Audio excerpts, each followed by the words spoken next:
இப்போ நான் வரேன்டா அப்படின்ற அவர் சொல்கிற வசனம்லாம் விஜய் அட்டாக் பண்ணுற மாதிரி இருக்குது அப்படின்னு ஃபேன்ஸ்லாம் நிறைய டீகோட் பண்ணுறாங்க. நீங்கள் சொன்ன மாதிரி வரேன்டா அப்படின்ற டைலாக்லாம் வந்து ஒரு 3 நிமிஷம் ப்ரொமோக்குள்ளே அது தேவையா? கண்டிப்பாக வந்து 100% வந்து விஜய் அட்டாக் பண்ணுறதுக்காண்டி வச்ச டைலாக் தான். சும்மா போன சிவகார்த்திகேயனை விஜய்க்கு நீ போட்டியா, டேய் நீ போட்டியா, டேய் நீ விஜய்க்கு நீ போட்டியா, விஜய்க்கே அடே ஏய் அப்படின்ற மாதிரிலாம் சொல்லி இப்போ விஜய் அரசியலுக்கு போகிறாரா அந்த இடத்துக்கு வந்து சிவகார்த்திகேயன் வந்து உட்காந்துருவாரா அப்படின்னு கேள்விகள்லாம் இருந்துச்சு. இப்போ உட்காந்துட்டாருங்கிற மாதிரி ஆக்கி விட்டாரு. கருப்பு கிட்டத்தட்ட இதனுடைய பேக்ட்ராப் தான். அதுவும் அந்த மாதிரி வந்து ஒரு வக்கீலாக இருக்கார். வக்கீலாக இருந்து கிடைக்காத நியாயங்களை வந்து சாமியாடியாக இருந்து பெற்றுத்தராருங்கிற மாதிரி தான் அந்த கதையோடைய லைனுமே இருக்குது. சிவகார்த்திகேயன் ப்ரொடக்ஷனில் இது சிவகுமார் முருகேசன் வந்து தாய் கிழவி படம் ராதி ஹவுஸ் பண்ணுறாங்க. ஸோ அதே தேதியில் தெரி திரைப்படம் உங்களுக்கு ரிலீஸ் ஆகும் சொல்லிட்டு இருந்தாங்க. ஸோ அந்த படத்தை அந்த சிவகார்த்திகேயன் படத்துக்கு போட்டியாக இப்போ ரிலீஸ் பண்ணுறாங்களா? புது டேரக்டர் சின்ன பையன் வேறு அவர் படத்தை போய் வந்து தெரி படத்தோட போட்டியா அப்படின்னு மறுபடியும் போட்டு அடித்து மறுபடியும் அந்த படத்தையும் ஓடோடம் பண்ணிட போகிறாங்க. ஃபில்மேட் தமிழர்களுக்கு வணக்கம். நான் உங்கள் ரஞ்சித். இந்த பிப்ரவரி மாதம் தமிழ் சினிமாவுக்கு கொஞ்சம் ட்ரையான மந்த் அப்படின்னே சொல்லலாம். காரணம், புது படங்கள் பெருசாக எதுவுமே ரிலீஸ் ஆகலை. அதுக்கு மாறாக பழைய படங்கள் நிறைய ரீரிலீஸ் ஆகிட்டே இருக்குது. இது ஒரு பக்கம் போயிட்டுருக்கு. இதே நிலையில் அடுத்த வாரம், அதாவது பிப்ரவரி 27 சிவகார்த்திகேயன் தயாரிப்பில் தாய் கிழவி திரைப்படமும் தெரி திரைப்படமும் ரீரிலீஸ் ஆகுது. ஸோ இந்த ஒரு கிளாஷ் ஒரு பக்கம், ஒரு பராசக்தி ஜனநாயகம் பிறகு இது ஒரு போட்டியாக பார்க்கப்படுது. இதுக்கு மத்தியில் சேயோன் சிவகார்த்திகேயனோட அடுத்த படத்துக்கான அப்படியே டீசர்லாம் விட்டுருக்காங்க. அதிலும் சில கான்ட்ரவர்சியாக சில விஷயங்கள் பேசப்படுது. இதை பற்றிலாம் பேசுறதுக்காக ஆஸ்கர் மூவிஸ் தயாரிப்பாளர் பாலாஜி பிரபு நம்மளோட இணைஞ்சிருக்காரு. வணக்கம் சார். வணக்கம். எப்படி இருக்கீங்க? நல்லா இருக்கேன். ஸோ நான் சொன்ன மாதிரி பிப்ரவரி ரொம்பவும் ட்ரையாக தான் ஆரம்பிச்சிருக்கு. இப்போ நேற்று சிவகார்த்திகேயனுடைய அடுத்த படம் சேயோன் ஒரு கிளிம்ஸ் மாதிரி அறிவிச்சிருந்தாங்க. அது வந்த பிறகு பிஎன்சிக்கு பக்காவாக ஒரு படம் பண்ணுறாரு, ஒரு கமர்ஷியலாக ஒரு படம் பண்ணுறாரு சிவகார்த்திகேயன் அப்படின்லாம் நிறைய டாக் வந்தது. குறிப்பாக இவர் வந்து இப்போ நான் வரேன்டா அப்படின்ற அவர் சொல்கிற வசனம்லாம் விஜய் அட்டாக் பண்ணுற மாதிரி இருக்குது அப்படின்னு ஃபேன்ஸ்லாம் நிறைய டீகோட் பண்ணுறாங்க. இது எப்படி பார்க்குறீங்க நீங்கள்? அதாவது வந்து நீங்கள் வந்து அது 3 நிமிஷம் ப்ரொமோவாக மட்டும் பார்த்துட்டு கடந்துட்டிங்கன்னா அது அந்த படத்தில் அப்படி ஒரு டைலாக் இருக்குது அப்படின்னு நம்ம எடுத்துக்கலாம்.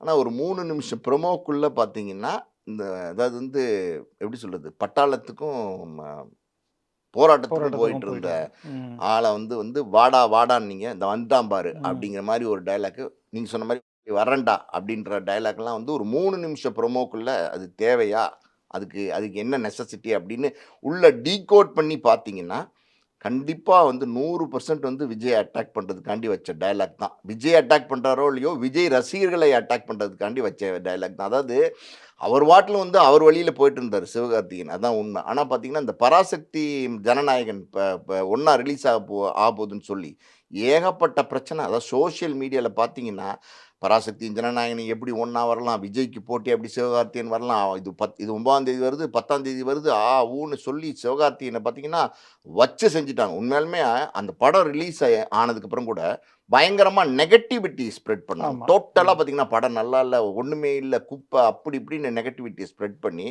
உண்மையாலுமே நல்ல படம், ஒரு தரமான படம், ஒரு ஹிந்தி எதிர்ப்பை பற்றி பேசின படம். அதை வந்து சரியாக வந்து மக்கள்கிட்ட போய் சேர விடாமல் சரியாக பெரிய கலெக்ஷனை பண்ண வேண்டிய படத்தை கலெக்ஷன் வந்து டோட்டலாக பிரேக் பண்ணி அது ஒரு ஆவரேஜ் ரெவன்யூங்கிற மாதிரி கொண்டு வந்து விட்டுட்டாங்க. அது விஜய் ஃபேன்ஸ் தான் பண்ணாங்களா? நிச்சயமாக Vijay fans sir. Vijay fans வந்து பெரிய லெவலில் நெகட்டிவிட்டி வந்து ஸ்ப்ரெட் பண்ணிட்டாங்க. அந்த படம் ரிலீஸ் ஆயிடுச்சு, இந்த படம் ரிலீஸ் ஆகலை, அதுக்கு என்ன பண்ண முடியும்? அதுக்கு விஜய்க்கு போட்டியாக சிவகார்த்திகேயன் வரவே கூடாதா? விஜய்க்கு போட்டியாக எந்த நடிகருமே வரவே கூடாதா? அது என்ன மனநிலைன்னு தெரில. அது பயங்கரமாக வந்து அந்த படத்தை வந்து ஓட விடாமல் பண்ணது. ஒரு படத்துக்கான உழைப்புன்னு ஒன்று இருக்குது பார்த்தீங்களா? சிவகார்த்திகேயன் ஒரு ஹீரோ, அவர் அந்த படத்தை பெருசாக நம்பி இருந்தார். பராசக்தி ஆமாம், பெரிய வெற்றி படமாக இருக்கும், மிகப்பெரிய ஒரு மைலேஜாக இருக்கும், அமரன் மாதிரி ஒரு பெரிய பேசக்கூடிய படமாக இருக்கும்னு நினச்சாரு. ஆனால் அது இல்லாத அளவுக்கு பண்ணிட்டாங்க. ஸோ அந்த கோபம் அப்படிங்கிறது வந்து நிச்சயமாக இருக்கத்தானே செய்யும். அதை வெளிப்படுத்துகிற விதமாக தான் இந்த டயலாக் இருக்குதுன்னு நான் நினைக்கிறேன். ஏன்னா 3 நிமிஷம் ப்ரோமோக்குள்ளே இப்படி ஒரு டயலாக் எதுக்கு? அவ்வளோ ஆவேசமாக அப்படின்னு சொல்கிறது, நான் வந்துட்டேன்டா அப்படின்னு சொல்கிறதெல்லாம் அவசியம் இல்லாததான் நான் பார்க்குறேன். அப்படி டீகோட் பண்ணி உள்ளே போய் பார்த்தீங்கன்னா அது விஜய் அட்டாக் பண்ண டைலாக்காக தான் நான் பார்க்குறேன். பயங்கர வைரல் ஆயிடுச்சு. இன்றைக்கி பாருங்கள், மில்லியன் கணக்கில் போயிட்டுருக்கு. அந்த ப்ரொமோ வந்து மில்லியன் கணக்கில் போயிட்டுருக்கு. பெரிய ரீச்சை கொடுத்துருச்சு. இதுவே ஒரு ப்ரொமோஷன் ஸ்ட்ராட்டஜி தான். இதெல்லாம் பார்த்தீங்கன்னா ரஜினியோடைய ஃபார்முலா சார் இது. ரஜினி நீங்கள் ஆரம்பத்துலேருந்தே பார்த்தீங்கன்னா ராஜாதி ராஜான்னு ஒரு படம் வந்துச்சுல்ல, அதில் வந்து பார்த்தீங்கன்னா எங்கிட்ட மோதாதே நான் தான் ராஜாதி ராஜனடா அப்படின்னு ஒரு பாட்டு போடுவார். அதில் வந்து எனக்கு கட்சியும் வேண்டாம், கொடியும் வேண்டாம் அப்படின்னு சொல்லியிருப்பாரு. அதாவது வேண்டாம் வேண்டாம் அப்படின்னும் போது வேணும் வேணுங்கிற மாதிரி அதை வந்து மக்கள் கட்சி வேணாம் கொடியும் வேணாம் தலைவர் சொல்றாரு. அப்போ தலைவருக்கு அரசியல் வரப்போறாரா ஒரு வார்ம் அப் பண்றது. ஓகே. ஆடியன்ஸை வார்ம் அப் பண்ணி அதை வந்து அந்த பில்டப் பண்ணி அவங்களுடைய மார்க்கெட்டு அவங்களோட படமெல்லாம் வந்து ஓட வைக்கிறதெல்லாம் இதெல்லாம் ஒரு ஸ்ட்ராட்டஜி தான். அதே ரஜினி பின்னாடி முத்துவில் பார்த்தீங்கன்னா, அதாவது ஒரு பாட்டு முத்து இந்த குழுவாளியிலே சாங்கில் பாடியிருப்பான்னு நினைக்கிறேன். என்ன அந்த பாட்டில் பார்த்தீங்கன்னா, அதாவது எந்த கட்சி நம்ம எந்த கட்சியும் நமக்கு எதுக்கு, காலத்தின் கையில் அது இருக்கு. எந்த கட்சியும் நமக்கு எதுக்கு, காலத்தின் கையில் அது இருக்குன்னா, அப்போ காலத்தின் கையில் அது இருக்குன்னா அப்போ வரப்போறாரு, தலைவர் வரப்போறாரு. அப்படி மெதுவாக சொல்றாரு, என் வழி தனி வழி அப்படிலாம் பேசினார்ல. இதெல்லாம் எப்படின்னா வராரு வராரு வராருன்னும் போது அது அந்த ஆடியன்ஸு, அந்த ரஜினிக்கான ஆடியன்ஸு தலைவர் அரசியலுக்கு வரப்போறான்னு ஒரு பில்டப் வந்து கிரியேட் பண்ணுறது தான். இதுவே ஒரு ப்ரொமோஷன் ஸ்ட்ராட்டஜி தான். அதை தான் சிவகார்த்திகேயன் ஃபாலோ பண்ணியிருக்காரு. சிவகார்த்திகேயன் சும்மா தான் இருந்தார். உண்மையாக சொல்லப்போனால் சிவகார்த்திகேயன் அவர் ரூட்டில் அவர் தனியாக தான் போயிட்டு இருந்தார்.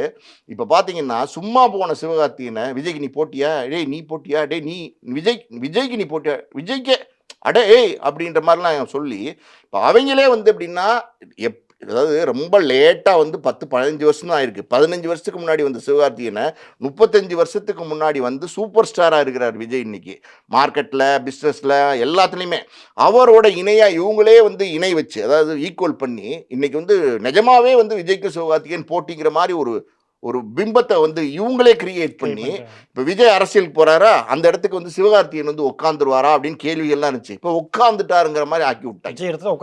உட்காந்துட்டாருன்னு ஆக்கி விட்டாங்க. இவங்க உட்காந்துட்டாரு. அதான் அவர் சீண்டதோட விளைவு தான் இதெல்லாம். சீன்றது தான். யாரையுமே நீங்கள் எப்படியுமே சீண்டிக்கிட்டே இருந்தீங்கன்னா என்ன சார் பண்ணுறது? சும்மாவே வந்து நீங்கள் ஒருத்தர் சைலண்ட்டாக இருந்தால் கூட ஸ்கூலில் கூட நீங்கள் பார்த்துருப்பீங்க. ஒருத்தன் வந்து எந்த தொந்தரவுமே பண்ணாமல் இருப்பான். அவனை வந்து இந்த பென்சில் ஊக்கு எடுத்து குத்துறது, இந்த காம்பஸ் எடுத்து குத்துறது இப்படிலாம் பண்ணிக்கிட்டே இருந்தீங்கன்னா பிசாமே இருப்பான். திடீர்னு ஒரு நாளைக்கு வந்து டே அப்படின்னு திரும்பி வெடிச்சான்னு வச்சுக்கோங்க, வேற மாதிரி இருக்கும் அவனோட ரியாக்ஷன். அப்படி தான் பண்ணி விட்டாங்க. சிவகார்த்திகேயன் வளர்ச்சி அப்படிதான் இருக்கு. சிவகார்த்திகேயன் வளர்ச்சி அது நல்ல வளர்ச்சி. அந்த வளர்ச்சியை இவங்களே வந்து கூடுதலாக வந்து இவங்களே அதாவது வந்து நீ போட்டியா டே நீ போட்டியா டே அப்படிங்கிற மாதிரி கூப்பிட்டு வந்து போட்டியாளரை மாற்றி விட்டாங்க. ஆனால் சிவகார்த்திகேயன் இப்போ எடுத்த ரூட் கொஞ்சம் கரெக்டாக சார். ஏன்னா இப்போ அவருடைய 2-3 படங்கள் பார்த்தோம்னா கொஞ்சம் எக்ஸ்பெரிமெண்ட்டாக தான் பண்ணிட்டு இருந்தார். அதாவது ஒரு பிஎன்சி ஆடியன்ஸ்க்கான இல்லாமல் ஒரு காமனான ஒரு படங்களாக பண்ணிட்டு இருந்தார். பராசக்தி ஆகட்டும், அமரன் ஆகட்டும். ஸோ அதுலேருந்து வெளியே வந்து ஒரு ஃபுல் அண்ட் ஃபுல் ஒரு ரூரல் சப்ஜெக்ட் பிஎன்சி ஆடியன்ஸுக்கு எப்படி வருத்தப்படாத வாலிபர் சங்கம், எங்கள் வீட்டு பிள்ளைலாம் பண்ணார்ல. ஸோ அந்த மாதிரியான ஜானலில் இறங்கிடலாம். அதுதான் சார். நீங்கள் எப்போவுமே வந்து வில்லேஜ் சப்ஜெக்ட் பண்ணீங்கன்னு வச்சுங்களேன், வில்லேஜ் சப்ஜெக்ட் பொதுவாகவே வந்து பெரிய வெற்றியை பெற்றுத்தரும். அதான் உண்மை. சிவகார்த்திகேயனை பொறுத்த வரைக்கும் பார்த்தீங்கன்னா வருத்தப்படாத வாலிபர் சங்கம், அப்புறம் பார்த்தீங்கன்னா ரஜினி முருகன்லாம் ஒரு வில்லேஜ் பேக்ட்ராப்பில் பண்ணார். ஆனால் ஒரு காமெடி சப்ஜெக்ட். இங்கே சிவகார்த்திகேயன் அப்படின்னு பேசும்போது அவர் வந்து ஒரு காமெடியனாக உள்ள வந்தார். அதுக்கப்புறம் பார்த்தீங்கன்னா ஒரு காமெடி ஹீரோவாக மாறினார். அதுக்கப்புறம் கொஞ்சம் கொஞ்சமாக பார்த்தீங்கன்னா மாவீரன் அது இதுன்னு சொல்லிட்டு ஆக்ஷனை கலந்து படங்கள் சொல்ல ஆரம்பித்தார். அப்புறம் அமரன்லாம் வந்தப்போ பார்த்தீங்கன்னா முழுக்க ஆக்ஷன் அந்த அந்த அந்த கிராஃப்குள்ளே வந்துட்டார். அதுக்கப்புறம் மதராசி வந்துச்சு. அதுக்கப்புறம் பராசக்தி வந்துச்சு. இப்போ பார்த்தீங்கன்னா அவர் வந்து அடுத்து இம்மீடியட்டாக பண்ண வேண்டிய படம் என்னவா இருந்துச்சு அப்படின்னா வெங்கட் பிரபு படம்.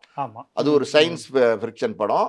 அதுதான் டிஏஜிங்லாம் போய் அமெரிக்காலெலாம் போய் பண்ணிட்டு வந்தாங்க. ஆனால் அதனுடைய பட்ஜெட் பயங்கர ஜாஸ்தியாக இருக்கிறதுனால சத்யஜோதி அதனோட தயாரிப்பாளர் வந்து கொஞ்சம் தயக்கம் காட்டிகிட்டே இருந்தாங்க அதை தொடங்குறதுல. அதுவும் அப்படி டேக் ஆஃப் ஆகாமே இருந்துச்சு அந்த படம் ப்ராஜெக்ட். இன்னொரு பக்கம் பார்த்தீங்கன்னா இந்த சிபி சக்கரவர்த்தி இருக்கார்ல, டான் பண்ணார்ல, அவர் சிவகார்த்திகேயனோட உடனே ஒரு படம் பண்ண வேண்டியிருந்துச்சு. அதுவும் பார்த்தீங்கன்னா அந்த பேஷன் ஸ்டுடியோஸு ஃபைனான்ஸ் நெருக்கடினால அதையுமே வந்து தொடங்க முடியாமல் தள்ளிக்கிட்டே இருந்துச்சு. ஸோ இப்போ இந்த நேரத்தில் பார்த்தீங்கன்னா சிபி சக்கரவர்த்தி ரஜினிகிட்ட போயிட்டார். ரஜினிக்காக சொல்லி அங்கே ஓகே அங்கே போயிடுச்சு. அதுவுமே ராஜ்கமல் தான். ஸோ இப்போ சிவகார்த்திகேயன் வந்து பார்த்தீங்கன்னா நடுவில் யாரை வச்சு பண்ணுறது? வெங்கட் பிரபு ப்ராஜெக்ட் இப்போ இம்மீடியட்டாக இல்லை, இந்த ப்ராஜெக்ட்டும் இம்மீடியட்டாக இல்லை. பெரிய ஒரு மார்க்கெட்டில் உள்ள ஒரு டேரக்டர் வச்சு ஒரு படம் பண்ணணும் அப்படின்னா உடனே அவைலபிளாக இருக்க மாட்டாங்க. 1 இயர் 1.5 இயர்ஸ் ஆகும். இவர் பெரிய ஸ்டாராக இருந்தால் கூட அவங்க வேறு பக்கம் பிஸியாக இருப்பாங்கல்ல, அதனால் அதுக்கு வாய்ப்பு இல்லை. ஸோ அப்படி இருக்கும்போது என்ன பண்ணலாம் அப்படின்போது தாய் கிழவி இவரோட ப்ரொடக்ஷனில் தான் பண்ணுறாரு சிவகுமார் முருகேசன். அந்த படத்தை பார்க்குறாரு, சூப்பராக இருக்குது, வேறு மாதிரி இருக்குது, எக்ஸ்ட்ராடனரியாக இருக்குது. அவருக்கு அந்த பின்புலத்துலேருந்து வந்தவர், அந்த கருமாத்தூர் அந்த உசிலம்பட்டி பின்புலத்துலேருந்து வந்த ஒரு டேரக்டர் தான். ஸோ அது பார்த்துட்டு அவர்கிட்ட கேட்குறாரு, நல்ல ஒரு கதை இருக்கா எனக்கு அப்படின்னோடனே இருக்குது அப்படின்னு சொல்லி ஒரு கதை ஒன்று சொல்கிறாரு. இந்த சாமியாடி கதையை வந்து சொல்கிறார். இந்த சாமியாடி கதையெல்லாம் பார்த்திங்கன்னா நிறைய பேர் வந்து எக்ஸ்ப்ளாய்ட் பண்ணல தமிழ் சினிமாவில். எனக்கு தெரிஞ்சு சின்னத்தாய்ன்னு ஒரு படம் வந்துச்சு, ரொம்ப வருஷத்துக்கு முன்னாடி வந்துச்சு, 30-35 வருஷத்துக்கு முன்னாடி விக்னேஷ் நடித்து வந்துச்சு சின்னத்தாய்ன்னு.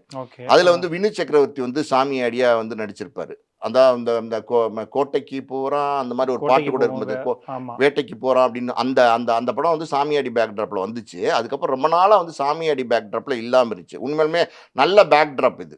ஒரு பவர்ஃபுல்லான பேக்ட்ராப். இந்த கிட்டத்தட்ட கொம்பன் படத்துல பண்ணியிருப்பாங்களே! கார்த்தி, ராஜ்கிரண் அதுதான் அந்த கார்த்தி மாரி ராஜ்கிரண் அது அந்த அந்த பேக்ட்ராப்ல முழு கதை முழு வரல. கதை இப்ப வரல. வந்து பார்த்தீங்கன்னா, இப்ப சமீபத்தில வந்து சூர்யா வச்சு எடுத்துட்டு இருக்காங்கல்ல கருப்பு. கருப்பு. ம். கிட்டத்தட்ட இது இதனுடைய பேக்ட்ராப் தான் அதுவும். அந்த மாரி வந்து ஒரு வக்கீலா இருக்காரு. வக்கீலா இருந்து கிடைக்காத நியாயங்கள வந்து சாமியாடியா இருந்து பெற்றுத் தராருங்கிற மாரி தான் அந்த கதையோடைய லைனுமே இருக்கு. ஓகே. ஸோ அது ஒரு ம். நல்ல பேக்ட்ராப். ஒரு வில்லேஜ் பேக்ட்ராப்ல வந்து இந்த மாரி ஒரு பவர்ஃபுல்லான ஒரு கேரக்டர்ல நடிக்கும்போது, ஆட்டோமேட்டிக்காவே அது பெரிய ரீச் குடுக்கும். Okay, okay. ம், கமலஹாசன் வந்து ம். அந்த கதைய கேட்டு கமலஹாசனுக்கும் புடிச்சு போச்சு. கமலஹாசன் ஏற்கனவே விருமாண்டின்னு படம் பண்ணார்ல. ஆமா, அதுவுமே அந்த ஆமா. கர்மாத்தூர்ல தான் கருமாத்தூர் தான். பண்ணாரு. ம். கர்மாத்தூர்ல தான் பண்ணாரு. ஸோ அந்த பேக்ட்ராப்ல எடுக்கப்பட்ட படங்கள் விருமாண்டியும் நீங்க பாருங்களேன், இப்ப கூட பாருங்க. படம் நல்லாருக்கும். நல்ல வெற்றி படம். அந்த மாரி படமா அமையறதுக்கு வாய்ப்பு இருக்கு. அமரன் மாரி ஒரு வெற்றி இது கிடைக்கிறதுக்கு வாய்ப்பு இருக்கு திரும்ப சிவகார்த்திகேயனுக்கு. அதே ராஜ்கமல் தான் புரொடக்ஷன் ஆமா. பண்றாங்க இந்த திரும்பி படத்தையும். ராஜ்கமல் ஏற்கனவே பார்த்தீங்கன்னா, அமரன் வெற்றி, அந்த கூட்டணி, அதனால மறுபடியும் பண்றதுக்கு யாரா இருந்தாலும் விருப்பப்படுவாங்க. அதனால மறுபடியும் ராஜ்கமலுக்கே பண்றாரு. ஓகே. இப்ப வெங்கட் பிரபு படம், சிபி சக்கரவர்த்தி படம் நடக்குமா? டிராப் ஆகுதா இது? இல்ல சிபி சக்கரவர்த்தி படத்த பொறுத்தவரைக்கும் அது ஆல்மோஸ்ட் வந்து இப்போதைக்கு இல்ல சார். இல்ல. அது ரஜினியோட ம். போயிட்டாரு. 1, 1 1/2 வருஷம் ஆகும். அந்த படம்லாம் முடிச்சு, மறுபடியும் அவர் சிவகார்த்திகேயன்ட்ட தான் வராரா? இல்ல வந்து சிவகார்த்திகேயன் இல்லாம வேற நடிகர்ட்ட போறாரா? அப்படிங்கிறது நம்மளால இப்போதைக்கு சொல்ல முடியாது. அது அது இல்ல அப்படின்னு சொல்லலாம் நம்ம. வெங்கட் பிரபு பொறுத்தவரைக்கும் பார்த்தீங்கன்னா, அவர் கோட்டுக்கு அப்புறம் ஒரு பெருசா நட்சத்திர அந்தஸ்து உள்ள இயக்குனர இப்ப பார்க்க மாட்டேங்கிறாங்க. ம், கோட் ம். ஒரு பெரிய வெற்றி படம் கிடையாது. தோல்வி படம். விஜய வச்சே வந்து பெருசா சக்சஸ் பண்ணலைன்னும்போது, அடுத்து அவருக்கு படங்கள் யாருமே தரல. அதான் உண்மை. யாருமே அவர் நடிக்கிறதுக்கு ரெடியா இல்ல. சிவகார்த்திகேயனுடைய கமிட்மெண்ட்டே ஆல்ரெடி உள்ள கமிட்மெண்ட். கோட்டுக்கே முன்னாடி உள்ள கமிட்மெண்ட் இது. ஸோ இப்ப அதுவுமே பெரிய பட்ஜெட் சயன்ஸ் ஃபிக்ஷன் படம் அது. ஸோ அது அது வந்து அந்த தயாரிப்பாளர் சிவகார்த்திகேயன் அட்வான்ஸ் குடுத்திருக்காரு. வெங்கட் பிரபு வந்து அதுக்கு அட்வான்ஸ் வாங்கியிருக்காரு. எல்லாமே நடந்திருக்கு. ப்ரொடக்ஷன் ஒர்க்லாம் நடந்திருக்கு. பட் இருந்தாலும் அது டேக் ஆஃப் ஆகுறதுக்கும் காலதாமதம் ஆகும். நிச்சயமா ஓகே. இந்த படம் முடியறதுக்கு கிட்டத்தட்ட 8 மாசம் ஆகும் சார். அக்டோபர்ல ரிலீஸ்ன்னு அக்டோபர்லயே சொல்லியிருக்காங்க. சொல்லியிருக்காங்க. குறுகிய கால ம். தயாரிப்பு தான். பட் அக்டோபர்ல ரிலீஸ்னா, அக்டோபருக்கு அப்புறம் தான் அடுத்த படத்த பத்தி யோசிப்பாரு. ஸோ அதுவரைக்கும் வெங்கட் பிரபு வெயிட் பண்ணி தான் ஆகணும். ஆனா அந்த படம் நடக்கிறதுக்கான வாய்ப்பு இருக்கு. இருக்கு. ம். ஓகே. ஸோ இன் பிட்வீன் நம்ம ஆரம்பத்துல சொன்ன மாரி, அடுத்த வாரம் சிவகார்த்திகேயன் புரொடக்ஷன்ல இதே சிவகுமார் முருகேசன் வந்து தாய் கிழவி படம் ராதிகா வச்சு பண்றாங்க. ஸோ அதே தேதியில தெறி திரைப்படம் பொங்கலுக்கு ரிலீஸ் ஆகும்னு சொல்லிட்டு இருந்தாங்க. ஸோ அந்த படத்த அந்த சிவகார்த்திகேயன் படத்துக்கு போட்டியா இப்ப ரிலீஸ் பண்றாங்களா? அதான் சொல்றேன்ல. எல்லாமே வந்து சோசியல் மீடியா வந்ததுக்கப்புறம் இந்த மாரியான விஷயங்கள நம்ம தவிர்க்கவே முடியாது. எது பண்ணாலும் இனிமே வந்து போட்டியா ரிலீஸ் பண்றாங்களா, சண்டைக்கு வராங்களா இப்படி தான் பேசுவாங்க. ஆக்சுவலி பார்த்தீங்கன்னா, தாய் கிழவிங்கிறது அது வேற ஜர்னல் படம். அது வந்து அந்த புது டைரக்டர் பாவம் அவர் எடுத்திருக்கிறாரு. அவர் படம் வந்து ரிலீஸ்க்கு முன்னாடியே நல்லா இருக்குன்னு சொல்றாங்க. ஸோ அவருடைய படம் இப்போ வந்து 27 பிப்ரவரி ரிலீஸ் ரிலீஸ் பண்றாங்க. ஆகுது. புது டைரக்டர் சின்ன பையன் வேற. அவர் படத்த போய் வந்து தெறி படத்தோட போட்டியா அப்படின்னு மறுபடியும் போட்டு அடிச்சு, மறுபடியும் அந்த படத்தையும் ஓட விடாம பண்ணிற போறாங்க. தேவையில்லாத அந்த நெகட்டிவிட்டிய தொடர்ந்து ஸ்ப்ரெட் பண்ணிட்டு இருக்காங்க. இதெல்லாம் ரொம்ப தப்பு. அதாவது ராதிகாவுடைய படம். அத அப்படிதான் பார்க்கணும். அது வந்து அந்த டைரக்டர் கதை கதை சொல்லியிருக்காரு. அந்த டைரக்டருக்கு கரெக்ட்டா அது கதைப்படம். அது கதையின் நாயகியா ராதிகா நடிச்சிருக்கிறாங்க. அப்படின்னும்போது, அது ராதிகா படமா மட்டும் பார்ப்போம். அந்த இயக்குனர் படமா மட்டும் பார்ப்போம். அது ஒரு தாய் கிழவியா மட்டும் பார்ப்போம். ம். அத தவிர்த்து அத கொண்டு போய் பார்த்தீங்கன்னா, தெறியோட போட்டியா தெறிக்க விட்டுருவாங்க பாரு, தாய் கிழவிய அப்படின்னு சொல்லி ஒரு நெகட்டிவிட்டிய ஸ்ப்ரெட் பண்ணி எப்படி பராசக்திய ஓட விடாம பண்ணாங்களோ, அது மாரி அந்த படத்தையும் ஓட விடாம பண்ணிறக்கூடாது. அதுதான் என்னுடைய ரிக்வெஸ்ட். ஏன்னா, இன்னைக்கு சோசியல் மீடியா வந்ததுக்கப்புறம் சார் என்ன நடக்குதுன்னே தெரியல சார். யார் வேணாலும் யார் மேல மூஞ்சியில வேணாலும் எச்சிக்காரி துப்பிட்டு கடந்து போயிடலாம் அப்படிங்கிற சூழ்நிலை வந்ததுனால, இதெல்லாம் வந்து இருந்துகிட்டு தான் இருக்கு. ஆக்சுவலா அது விஜய் படம் தெறி. தெறி வந்து ஆல்ரெடி வெற்றி படம். அது இன்னைக்கு ரிலீஸ் வந்து ட்ரெண்ட் ஆயிருச்சு. விஜய் படம் ரொம்ப நாளா ரிலீஸ் ஆகாம இருக்கு. அதுவும் இல்லாம ஜனநாயகன் வந்து பார்த்தீங்கன்னா, ஏப்ரலுக்கு அப்புறம் தான் அப்படின்னும்போது, ம். அது எலக்ஷனுக்கு அப்புறம் தான். ஏப்ரலுக்கு அப்புறம் தான் அந்த கம்பெனியே சொல்லிட்டாங்க. நிறுவனமே சொல்லிட்டாங்க. ஸோ ஏப்ரலுக்கு அப்புறம் மேல எலக்ஷன் வரப்போது. எலக்ஷன் முடிஞ்சிட்டதுக்கு அப்புறம் தான் அந்த படத்த வந்து நம்ம தமிழ்நாட்டுல ரிலீஸ் பண்ண முடியும். ஸோ அப்படி இருக்கிற சூழ்நிலையில அது தள்ளி போயிருச்சு. ஸோ இப்ப நடுவுல தெறி வந்தா ஆடியன்ஸ் போய் பார்ப்பாங்க. இப்ப தான் புது ரிலீஸ் படங்கள்லாம் எல்லா படங்களையும் பார்க்குறாங்களே. இப்போ வந்து மௌனம் பேசியது வந்துச்சு. போன வாரம் பார்த்தீங்கன்னா, உயிர் உள்ளவரை உஷா வந்துச்சு. இந்த மாரி நெறைய படங்கள் இப்போ கூட வீரம் கூட ஏதோ ஒரு படத்துல ஆமா. ரிலீஸ்ல ம், ஓடிட்டு இருக்கு. ம். மின்னலே உள்ள போய் பார்த்தீங்கன்னா, மின்னலே ஓடிட்டு இருக்கு. இப்ப பார்த்தீங்கன்னா, புது படங்களே இல்ல. இப்போ ஒரு ஒரு அதாவது ஒரு 10 படம் மல்டி ஸ்கிரீன் 7, 8 ஸ்கிரீன் இருக்கிறதுல ஒரு 10, 15 படம் வந்து ஒரு ஷோ தானே தராங்க. ஆமா, அந்த ஆமா. மாரி ஓடிட்டு இருக்குன்னு பார்த்தா, 15 படத்துல 5 படம் கூட புது படம் கிடையாது. 10 படம் ரிலீஸ் படமா இருக்கு. இல்ல அதான் நான் கேட்கணும்னு நெனச்சேன். ஏன் இந்த மாசம் இவ்ளோ ரொம்பவும் ட்ரையா இருக்கு? புது படங்கள் எதுவுமே வரமாட்டேங்குது. ரிலீஸ் படங்களுக்கு வச்சு தான் தியேட்டர்ல ஓடிட்டு இருக்கீங்க. சார் இது 2 விதமா நம்ம சொல்லணும் சார். ஒண்ணு வந்து பார்த்தீங்கன்னா, இந்த ரிலீஸ் படங்கள் இப்போ உயிர் உள்ளவரை உஷாவே எடுத்துப்போமே. உயிர் உள்ளவரை உஷா வந்து அந்த காலத்தில வந்து பார்த்தவங்கலாம் பயங்கரமா என்ஜாய் பண்ணி பார்த்துருக்காங்க. ஏன்னா, டி. ராஜேந்தர் அவர் ஐகானிக் பெர்சனாலிட்டி. அவர் நடிக்கிறதே வந்து வேற மாரி இருக்கும். அவர் அவர் நடிச்ச படம் அந்த பாட்டு, ஆட்டம், அவரோட டயலாக் டெலிவரி அதெல்லாம் வேடிக்கையா இருந்தா கூட, அதெல்லாம் பார்த்து ரசிக்கிறாங்க. இன்னைக்கு இன்னைக்கு இருக்கிற யங்ஸ்டர்ஸ். இப்படி இது ஒரு பக்கம். இன்னொரு பக்கம் எப்படின்னா, படங்கள் இன்னைக்கு புது படங்கள் இல்ல. புது படங்கள் நல்ல கன்டென்ட்டோட வரல. போன வருஷத்துக்கு மட்டும் தோராயமா நீங்க ஒரு கணக்கு எடுத்தீங்கன்னா, 282 படங்களோ என்னமோ ரிலீஸ் ஆயிருக்குன்னு சொல்றாங்க. அந்த 282 படங்கள்ல 20 படங்கள் தான் வெற்றி படங்களா சொல்றாங்க. 20 படங்கள் தான் வெற்றி படங்களா சொல்றாங்க. எத்தன பெர்சன்டேஜ்? 10% கூட கிடையாது. 8%, 8.5%, 7%ன்னா அப்ப 20 படம் தான் வருது நல்ல படம் அப்படின்னா, ஸோ தியேட்டர்ல படமே இல்லைன்னா ஆடியன்ஸ் என்ன பண்ணுவாங்க? நீங்க ஏதேதோ படங்கள் வருது சார். நீங்க இந்த ரிலீஸ் இப்போ வரதுனால, ரிலீஸ பார்க்கறதுக்கு ஆசைப்படுறாங்க மக்கள். அதாவது வந்து ரஜினி படம் வருது, விஜய் படம் வருது, தெறி வருது, நம்ம வாரிசு வருது அப்படின்னா, எப்படின்னா அஜித் படம்டா, நம்ம தலைவர் படம்டா அப்படின்னு ஒரு கூட்டம் வந்துடுறாங்க. இங்க வந்து தளபதி படம்டா அப்படின்னு இங்க கூட்டம் வந்துடுறாங்க. ரஜினி படம்னா ஒரு கூட்டம் வந்துடுறாங்க. இப்போ உயிரில்லை ஒரு உஷா மாதிரி படங்கள்லாம் பார்த்தீங்கன்னா, அந்த காலத்தில் டி. ராஜன் படம்டா வாடா அப்படின்னு ஒரு கூட்டம் வந்துடுறாங்க. மௌனம் பேசியதே அப்படின்னு ஒரு கூட்டம் வந்துடுறாங்க. இப்படி மின்னலே ஒரு கூட்டம் வந்துடுறாங்க. சும்மாவாவது அன்னைக்கு இருந்த லவ் சப்ஜெக்ட் மின்னலைலாம் இன்னைக்கு இருக்கிற காதலர்கள் வந்து பார்த்தீங்கன்னா, அவங்களுக்கு போக்கு இடம் கிடையாது. தியேட்டரில் வந்து ஜாலியாக உட்காந்துட்டு அந்த லவ் படம் மின்னலை சாங்ஸ் எல்லாம் சூப்பராக இருக்கும். வசீகரா அப்படி இப்படின்னு போது அவங்க ஜாலியாக அந்த மூடு அந்த ரொமான்டிக் மூடில் என்ஜாய் பண்ணிட்டு போகிறாங்க. ஸோ அந்த பழைய படங்கள் கொடுக்கக்கூடிய அந்த குட் ஃபீலிங் பழைய படங்கள் கொடுக்கக்கூடிய அந்த என்ஜாய்மெண்ட் கூட இந்த புது படங்கள் கொடுக்க மாட்டேங்குது. புது படங்களில் வந்து எந்த படத்தை போய் பார்க்கறது? இப்போ நீங்கள் 12 படம் ரிலீஸ் பண்ணுறீங்க, 12ல் ஒன்றுமே தேரலைன்னா அவங்க எந்த தியேட்டருக்கு போவாங்க, எந்த படத்தை பார்ப்பாங்க? நிறையா இந்த மாதிரி தப்பு சார். இந்த மாதிரி படங்கள் நல்ல படங்களே வரதில்லை. அது காரணம் வந்து தயாரிப்பு துறையில் இருக்கிறவங்க படம் எடுக்கிறது இல்லை, எடுக்க முடிகிறது இல்லை. பெரிய நடிகர்களை வச்சு படம் எடுக்கலாம் அப்படின்னா பெரிய நடிகர்கள் எல்லாமே கார்ப்பரேட் நிறுவனங்களை தேடி ஓட ஆரம்பிச்சிட்டாங்க. ரஜினி, கமல், விஜய், அஜித் எல்லாருமே பார்த்தீங்கன்னா கார்ப்பரேட் நிறுவனங்களுக்கு படம் கொடுக்க ஆரம்பிச்சிட்டாங்க. வெளி மாநிலத்திலேருந்து வர பெரிய பெரிய தயாரிப்பாளர்கள், உதாரணத்துக்கு மைதிரி மூவி மேக்கர்ஸ் மாதிரியோ இல்லைன்னா கேவிஎம் ப்ரொடக்ஷன்ஸ் மாதிரியோ. இப்போ கேவிஎன்லாம் யார் சார்? கேவிஎன்லாம் யார்? 500 கோடி ரூபா முதலீடு பண்ணுறதுக்கு தகுதி இருக்குன்றதுனால கேவிஎனுக்கு கொடுக்குறாங்க. அவங்க கேட்குற சம்பளத்தை மறுப்பு இல்லாமல் கொடுக்குறதுனால கேவிஎன் கொடுக்குறாங்க. இதெல்லாம் ரொம்ப தப்பு. அதாவது ஒரு சினிமா அப்படின்னா அந்த சினிமா நல்லா இருக்கணும் அப்படின்னு நினைக்கிறவங்க, அந்த சினிமாலே இருக்கிற நடிகர்கள்லேருந்து இயக்குநர்கள்லேருந்து பலர் வந்து அந்த சினிமாவை நேசிக்கிறவங்களா இருந்தால், சினிமா தான் நமக்கு சோறு போடுது அப்படின்னு நினைக்கிறவங்களா இருந்தால், உண்மையாக அந்த சினிமா ரத்தம் உள்ள ஓடுது அப்படின்னா, சினிமா நல்லா இருக்கும்னு நினச்சா இங்கே இருக்கிற தயாரிப்பாளர்களுக்கு நியாயமான சம்பளம் வாங்கிட்டு படங்கள் வந்து நியாயமாக பண்ணி வெற்றி அடைஞ்சு பெரிய லாபம் கிடைச்சா எங்களுக்கு கொடுங்க சார்ங்கிற மாதிரி பண்ணால் நல்லாயிருக்கும். எங்கேயோ வந்து கேவிஎன் ப்ரொடக்ஷன்ஸ் வந்து நான் கேட்குற 250 கோடி ரூபா கொடுக்குறாங்க, கேவிஎனுக்கு நம்ம டேட்ஸை கொடுத்துட்டு போவோம் அப்படின்னா இங்கே இருக்கிறவங்க எல்லாரும் சாக வேண்டியதுதான். அதுதான் தமிழ்நாட்டில் இருக்க அதான உண்மை. தமிழ்நாட்டில் இருக்கவன் எப்படி பிழைப்பான்? தயாரிப்பாளரே இல்லை சார், யாருமே இல்லை. ஒரு இண்டிவிஜுவல் ப்ரொடியூசர் நீங்கள் எடுத்துக்கிட்டிங்கன்னா, தானு சார் ஒருத்தரை மட்டும்தான் நீங்கள் கை காட்டி பேச முடியும். அவர் தான் இன்றைக்கி வந்து ஏதோ பெரிய படங்கள், சிம்பு வச்சு ஒரு படம், சூர்யா வச்சு படம் அப்படி இப்படின்னு பண்ணுறாரு. வேறு யாருமே இல்லையே. யார் இருக்கா சொல்லுங்கள்? இண்டிவிஜுவல் ப்ரொடியூசர் நீங்களே நான் கேட்குற கேள்விக்கு பதில் சொல்லுங்கள். யாராவது இன்னொருத்தர் கை காட்டுங்க. நீங்க வந்து ஏஜிஎஸ் சொல்லலாம், அவங்க கார்ப்பரேட். சன் பிக்சர்ஸ் சொல்லலாம், அவங்க கார்ப்பரேட். அப்புறம் லைக்கா அவங்களும் பார்த்தீங்கன்னா 1000 கோடிக்கு மேலே பணம் கொண்டு வந்தாங்க அங்கே லண்டன்லேருந்து. அவங்களும் இன்றைக்கி இல்லை. ஸோ கார்ப்பரேட் நிறுவனங்கள், இவங்கெல்லாம் கார்ப்பரேட் நிறுவனங்கள். இது இல்லாமல் வந்து நீங்கள் வந்து இன்றைக்கி வந்து நீங்கள் தமிழ் சினிமா தானே சார் உங்களை வாழ வச்சுச்சு. ரஜினிக்கு முதல் படம் கொடுத்தது தமிழ் சினிமா, கமலுக்கும் அப்படி தான், விஜய்க்கு அப்படி தான், அஜித்துக்கும் அப்படி தான், எல்லாருக்குமே அப்படி தான், சிவகார்த்தினுக்கு அப்படி தான், சூர்யாவுக்கும் அப்படி தான், எல்லாருக்கும் அப்படி தான். ஸோ நீங்கள் ஏன் தெலுங்கு தயாரிப்பாளர்கள், கன்னட தயாரிப்பாளர்கள், ஹிந்தி தயாரிப்பாளர்கள், இன்னொரு ஷாக்கிங்கான நியூஸ் என்ன தெரியுமா? பாலிவுட்லேருந்து பார்த்தீங்கன்னா இப்போ ஹிந்தி படங்கள் தயாரிக்க முடியாமல் நிறைய தயாரிப்பாளர்கள் தமிழ் படங்கள் தயாரிக்கிறதுக்கு வராங்க. அவங்களுக்கு வந்து இந்த நடிகர்கள் கேட்குற சம்பளத்தை கொடுக்குறாங்க. அவங்களால முடியும். நம்ம தயாரிப்பாளர்களால் அப்படி முடியுமா? அப்போ 250 கோடி ரூபா சம்பளம் வாங்குற நடிகன், சார் எனக்கு 150 கோடி ரூபா கொடுங்க, இல்லை 100 கோடி ரூபா கொடுங்க, படத்தை எடுப்போம், லாபம் வருது, வியாபாரம் பண்ணுங்க, அந்த வியாபாரத்தில் எனக்கு நீங்கள் வந்து பங்கு கொடுங்கன்னு கேட்டு வாங்கலாம். 900 கோடி போட்டு எடுக்கிறாங்க அல்லு அர்ஜுன் படம். ஏன் எடுக்கிறாங்கன்னா, புஷ்பா 1, 2லாம் பார்த்தீங்கன்னா 1000, 2000 கோடியை ரீச் பண்ணிடுச்சு.